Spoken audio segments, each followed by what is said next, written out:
কোনে করো তহস্য অকাখ মার্কত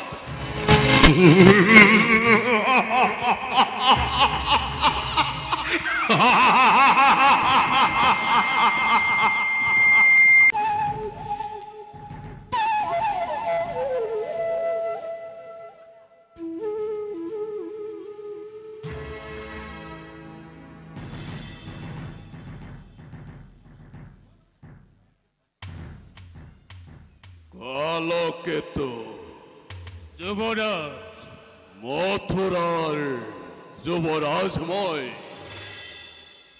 জরাসন্ধ বানাদি নৃপতি সকল অঘাখুর বকাখুর আদি মহাবীরগণে বন্ধু বলে মুখ আনন্দরে লইছে আকুয়াদি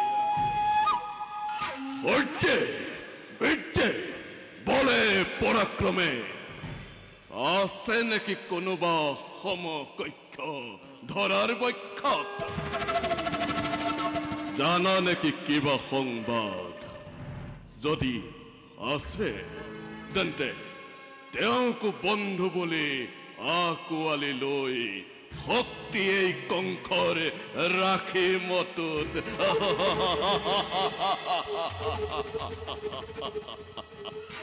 যুবৰাজ নাই কোনো চিন্তাৰ কাৰণ মথুৰা ৰাজ্যতকৈ ধনী বাণী আজ্ঞাবন্ত ৰাজ পয়োখেৰে ভৰা ভূখণ্ডত এনে কোনো ৰাজ্য নাই সকলো ৰাজ্যৰ ৰজাই আপোনাৰ এই বৈশ্যতা কৰিছে স্বীকাৰ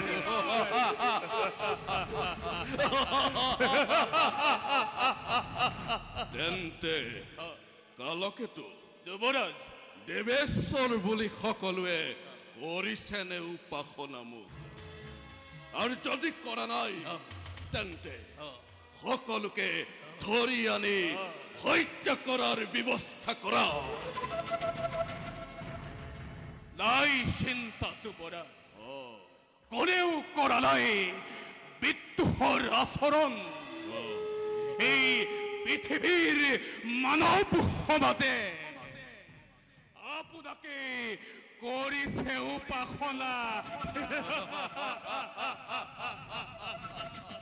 কিন্তু বুলি ৰলা কিয় অৰণ্যৰ মাজত সোমাই সেই দেৱ ঋষি সমাজে উপাসনা কৰিছে বিষ্ণু দেৱ ঋষি সমাজে উপাসনা কৰে বিষ্ণু চিন্তাৰ কোনো কাৰণ নাই যুৱৰাজ ৰাখিছো সুশিক্ষিত কৰি আপোনাৰ সেনাগণ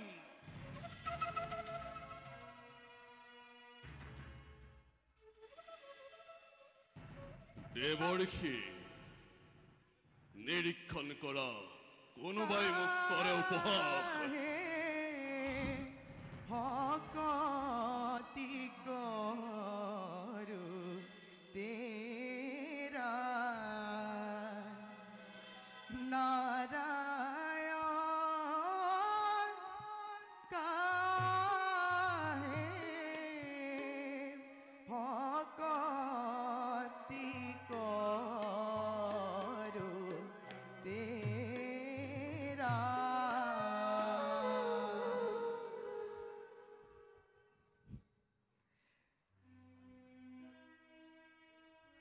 আহক দেৱঋষি আপোনাৰ আগমনে পবিত্ৰ কৰিলে মোৰ এই মথুৰা নগৰী যুবৰাজ কংখৰ জয় হওক দেৱঋষি আপোনাৰ আগমনৰ কাৰণ ব্যক্ত কৰক যুবৰাজ এটি মহান উদ্দেশ্যৰ বাবে আহিলো তোমাৰ সমীপে ততালিকে ব্যক্ত কৰক দেৱঋষি পূৰ্ণ যৌৱনা আজি ভগ্নী তোমাৰ এনে যৌৱনা কালত বিবাহ নিদি কিবা হেতু ৰাখিছা নিজ গৃহে দেৱঋষি ৰাজকাৰ্যত আছিলো মতলীয়া হৈ। কওকচোন দেৱৰ্ষি, আছে নেকি এনে কোনো বিদিতজন? মই অতি শীঘ্ৰে বিবাহ দিম ভগ্নীক মোৰ। আছে আছে যুৱৰাজ, নিশ্চয় আছে। কোন সেইজন? যদুকুলৰ বসুদেৱে হ'ব তোমাৰ ভগ্নীৰ বাবে উপযুক্ত বৰ। ঠিকেই কৈছে দেৱৰ্ষি। কালকেতো যোৱা, অতি শীঘ্ৰে তুমি গোকুললৈ যাত্ৰা কৰা। যুৱৰাজ, গোকুলৰ যাদৱ কুলৰ বসুদেৱক তুমি বিবাহৰ বাবে সাজু হবলৈ কোৱা। আৰু যুৱৰাজ, আপোনাৰ আজ্ঞা শিৰোগত কৰি মই আজি গোকুলত বিবাহৰ বাৰ্তা দিওঁগৈ। যোৱা। কিন্তু দেৱৰ্ষি, মহন্ত পণ্ডিত বসুদেৱে কৰিব জানো দ্বি পত্নী গ্ৰহণ? নাৰায়ণ নাৰায়ণ। যুৱৰাজ, তুমি ত্ৰিভুৱন বিজয়ী। তোমাৰ আদেশতে সকলো কাৰ্য সমাধা হ'ব। শুনা কংস, কওক দেৱৰ্ষি। তুমি তেওঁক বলেৰে মান্তি কৰাবা। পিছে যুৱৰাজ, মই এতিয়া আহিলোহে। ভাল দেৱৰ্ষি। নাৰায়ণ নাৰায়ণ।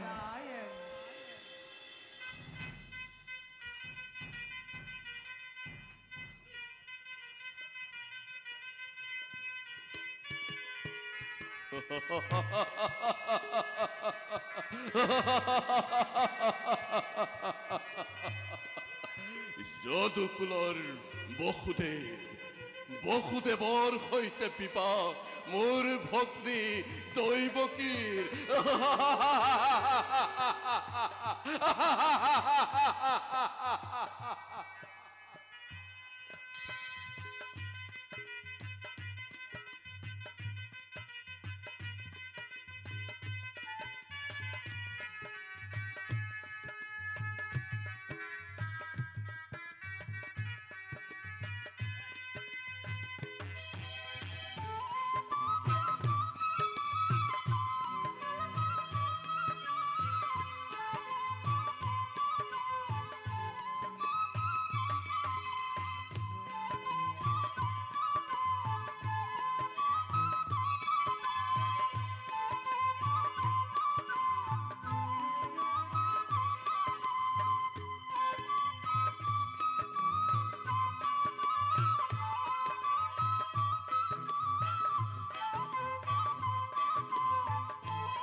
আশীৰ্বাদ কৰিছো প্ৰদান।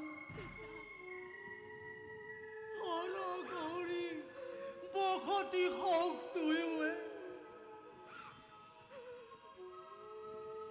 বীৰ পুত্ৰ কংস, আজি তই নিজেই ৰথৰ বাঘ জৰি ধৰি আগুৱাই থয়া বসুদেৱ দৈৱকী।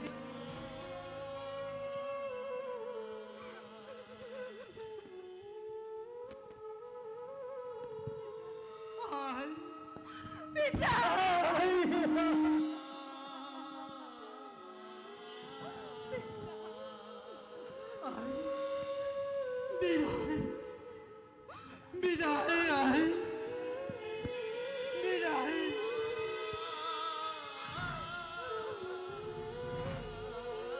বিদায় বিদায় বিদায় আই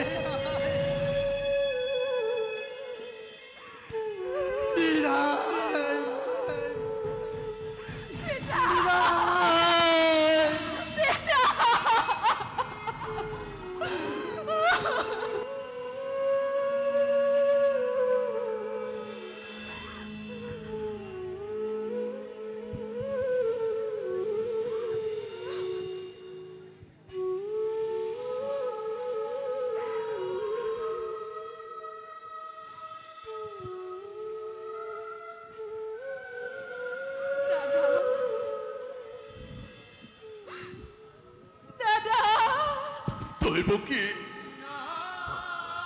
আয় ওর বুকুর মাঝে লয়া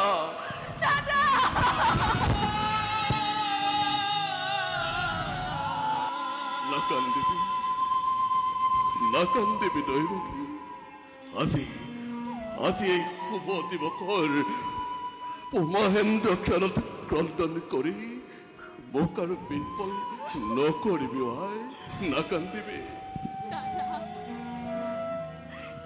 ক্ষমা কৰা ভগ্নী তোমাৰ অতি অভাগিনী মই নবুজিলো ভাতৃ পূজাৰ প্ৰকৃত স্বৰূপ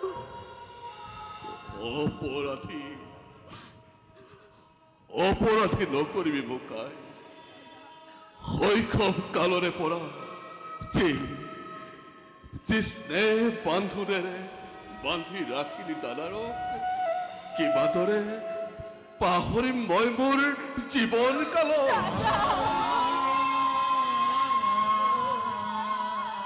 ময়ো দাদা চিৰঋণী তোমাৰ কাষত নাপাহৰো জীৱনত তোমাৰ এই অকৃত্ৰিম স্নেহ নকৰিবি ক্ৰন্দন বসুদেৱ যুৱৰাজ নহয় বসুদেৱ মিত্ৰ বুলি কৰা সম্বোধন মিত্ৰবৰ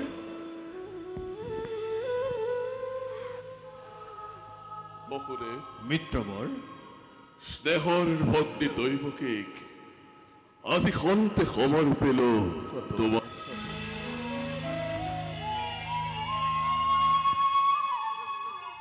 আচলি ভনীতি মোৰ অতি আলসুৱা ভাল বেয়া নাজানে একোকে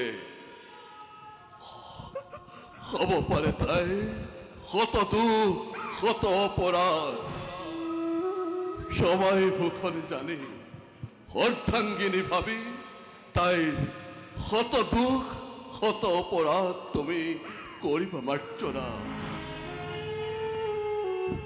কিন্তু মনত ৰাখিবা বসুদেৱ তোমাৰ অপুত্ৰ স্নেহৰ পৰা মোৰ ভক্তি দৈৱকী যাতে কোনোদিন নহয় বিচ্ছিন্ন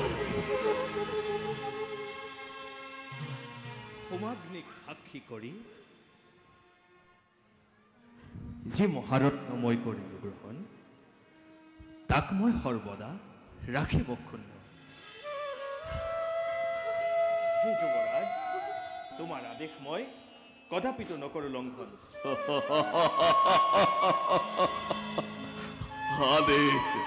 আদেশ নহয় মিত্ৰবৰ মিত্ৰৰ প্ৰতি অনুৰোধ কেৱল এই দৈৱকী শুন পতি ব্ৰহ্মা পতি বিষ্ণু পতি মহেশ্বৰ পতি তিৰোতাৰ আচলৰ ধন দেৱতাৰ দৰে জ্ঞান কৰিবি সদায় শ্ৰদ্ধা ভক্তি প্ৰীতি সম্ভাষণ পতিৰ গৃহত সকলোকে জনাবি বিশেষ আৰু কোন দৈৱকী কৰ্তব্যৰ তাৰণত পৰি যদি কেতিয়াবা দুখ মই ৰোহ ব্যৱহাৰ কৰিছিলো এই বিদায় পেলাই এই অভগা দাদাৰৰ মুখলৈ চাই সকলো পাহৰি যাবি আই, পাহৰি যাবি। দাদা দাদা তোমাৰ আদেশ মই পালিম সততে। অতি ভাগ্যৱতী মই, তোমাৰ দৰে জ্যেষ্ঠ ভাতৃ এই জগতত কেইজনে পায়। দিয়া আশীৰ্বাদ দাদা, তোমাৰ উপদেশ শিৰত লৈ আগবাঢ়ি যাওঁ মই জীৱন পথত।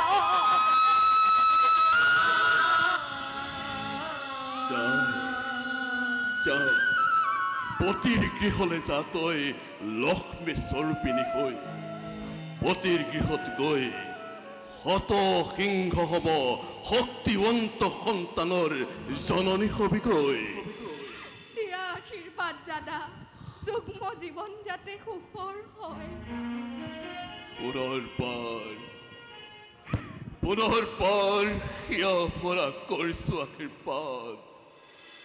হৰ গৌৰী বসতি হওক তহঁতৰ যুগ্ম জীৱনত।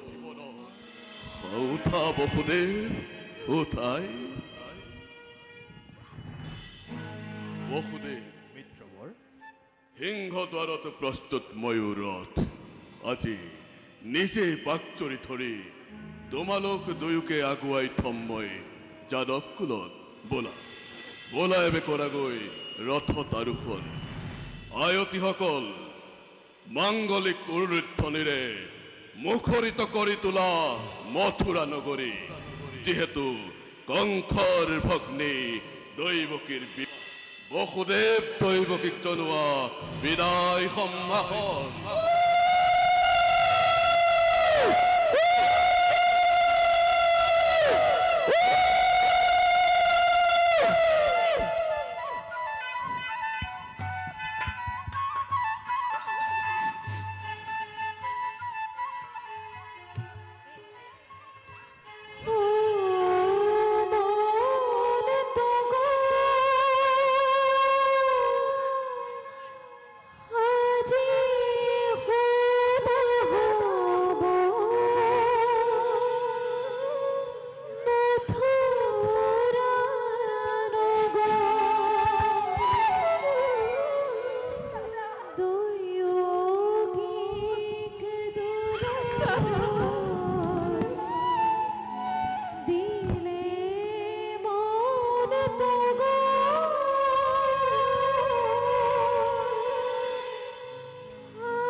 কোনে কৰত তহস্য আকাশ মাৰ্গত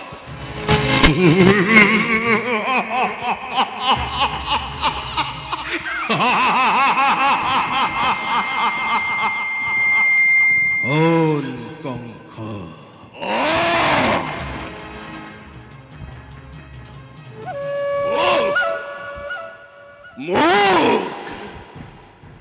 মুখে উদ্দেশ্য কৰি কৰিছত তহস্য আকাশ মাৰ্গ সাবধান কংস, যে দৈৱকীৰ বিয়া পাতি মহাসমাৰোহে আপোন পাহৰা আজি মূৰ্খ কংস তই এই দৈৱকী গৰ্ভজা অষ্টম সন্তানে সংহাৰ কৰিব তোক অবলীলাক্ৰমে মৰণৰ দিন দুৰ্দুৰন্ত কাষ চাপি আহে দিনে দিনে তাৰে আজি এক অপূৰ্ব সূচনা তাৰে আজি এক অপূৰ্ব সূচনা তাৰে আজি এক অপূৰ্ব সূচনা নিশা নিশা নিশা দাদা কি শুনিছো এয়া এইবোৰ সব দেৱতাৰ চালনা দাদা দাদা তুমি ইমান উত্ৰাউল হৈছা কিয় দাদা দাদা শুনা নাই তোৰ এই গৰ্ভজাত অষ্টম সন্তানে সংহাৰ কৰিব মোক অবলীলাক্ৰমে